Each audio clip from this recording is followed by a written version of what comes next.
Let's welcome Rana.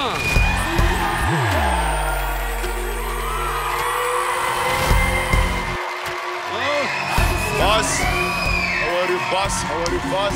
Good, boss.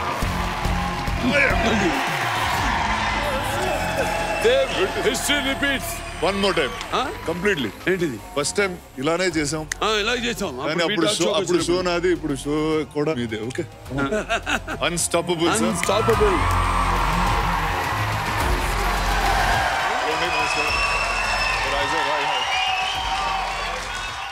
రానా, ఇప్పుడు నీ camera ముందు చెప్తున్నా, లైఫ్ లో నేను అటెండ్ అయిన ఒకే ఒక టాక్ షో నీ షో. తెలుసా?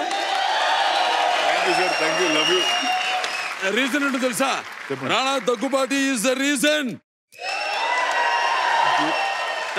అండ్ నా టాక్ షో లో బెస్ట్ ఎపిసోడ్ ప్రతి సీజన్ మీదే సార్. మీరు వచ్చినప్పుడల్లా it is the biggest show. Thank you.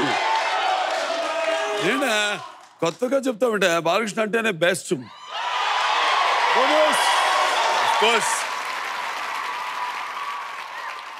First time Balakrishna talk show చేస్తున్నాడంటే నీకేమనిపించింది? వినంగానే నీ ఫీలింగ్ ఏంటమ్మా? నాగా సార్ 2 షోలు పిలవగానే ఆయనే షో పెట్టేసుకుని చేసేస్తున్నాడు, చూసారా ఎంత మోసం అని అలా ఫీల్ అయ్యాను సార్ ఫస్ట్ నేను. నీ తండ్రులు తాతలు మొత్తం వ్యాపారమేనా? డబ్బులు తప్ప వేరే మ్యాటరే లేదుగా. కానీ తెగ ఎంజాయ్ చేస్తున్నాను సార్. ఇప్పుడు నీకు కొత్త ఏం కాదమ్మా. కానీ కొత్త ఏంటో తెలుసా? బాలకృష్ణ ముందు అటువైపు కూర్చోవడం. అదే 100%. నిజంగా సార్, ఐ హ్యావ్ టు, ఎవరికి వచ్చిందో ఆ థాట్ గానీ మీతో టాక్ షో చేద్దామని, hats off sir to that person. And నిజంగా it's an outstanding idea. I think ఇప్పుడు నేను యాక్టర్గా నీకంటే సీనియర్ని, కానీ ఇప్పుడు టాక్ షో నాకే నువ్వు సీనియర్. అవును, 100% మేకన్నా. కరెక్షన్ ఉంటుంది చెప్పమ్మ. కట్ చేసి మళ్ళీ తీద్దాం సార్, ఏముంది? కరెక్షన్ కట్ చేసి మళ్ళీ తీద్దాం, ఏముంది ఎంతసేపు సార్? మొమాటం లేదు, బాలయ్య ఓపెన్. నువ్వు మీ బాబాయ్ ఒక షో చేస్తానంటగా ఓటీటీలో, మొత్తం బూతుల పండగ. బాగా సార్. మా బాబోయ్, ఆయన కొంచెం కంగారు పడుతున్నారు సార్ బూతులు చెప్పడానికి. అయ్యి హిందీ అంటే వెంకటేష్ గారిని తెలుగులో చెప్పించడానికి హిందీలో బూతులు చెప్తే బెటర్. సినిమా ఇండస్ట్రీకి స్వామి వివేకానంద మీ బాబాయ్. బట్టలు ఇప్పేసావు నువ్వు. లక్కీగా ఆయన అమెరికాలో ఉన్నారు. ఈ షో టెలికాస్ట్ అయ్యేటప్పుడు ఆయన చూడకుండా చూస్తాను నేను ఇంక పంపిస్తా వాట్సాప్. నాకు ఒకటైంది, ఎవరు ఎంత ఎంజాయ్ చేస్తున్నారు కానీ వీళ్ళు మాత్రం తెగ ఎంజాయ్ చేస్తున్నారు సార్. 100% కదా.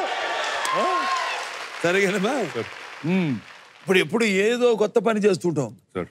మరి మొట్టమొదట మొదలుపెట్టిన పని అసలు పూర్తి చేసావా, అక్కడే వదిలేసావా? అంటే మొట్టమొదటి మొదలుపెట్టింది ఏంటంటే, సినిమాల్లో ఇంట్రెస్ట్ సార్. అంటే ఇప్పుడు నేను చిన్నప్పటి నుంచి పెరిగే ఇంట్లో మీరు షూటింగ్లు చేస్తూ ఉండేవారు. నేను 5th ఫ్లోర్ లో ఉంటే మీరు కింద షూటింగ్ చేస్తూ ఉంటారు. నేను చిన్నప్పటి నుంచి చూసింది షూటింగ్. ఆ సినిమాలో ఏదో భాగంగా అయితే ఉండాలని అర్థమైంది. ఏ భాగం అంటే అప్పుడు లేనిది ఏంటంటే స్పెషల్ ఎఫెక్ట్స్ లేవు సార్. అప్పుడు special effects, animations, graphics. So దాంతో మొదలు పెట్టాను. సో దట్ వాజ్ అక్కడితో స్టార్ట్ అయ్యి ఇంకా యాక్టర్ అయ్యి ఇంకా చాలా చాలా ప్రొడ్యూస్ చేసి ఇంకా చాలా చేస్తూ ఉన్నాను సార్. చాలా అంబిషన్ ఉన్న ఒక లేజీ ఫెలోన్ సార్. చాలా అంబిషన్ ఉంది కాబట్టి పనులు చేస్తూ ఉంటా. అంబిషన్ ఉన్న లేజీ ఫెలో అంటే నాకు రెస్పెక్ట్. ఎందుకో తెలుసా? చెప్పండి ఎందుకు? ఆ లేజీ ఫెలో కదలడానికి వచ్చే ఆలోచనలు చాలా గొప్ప ఆలోచనలు ఉంటుంది.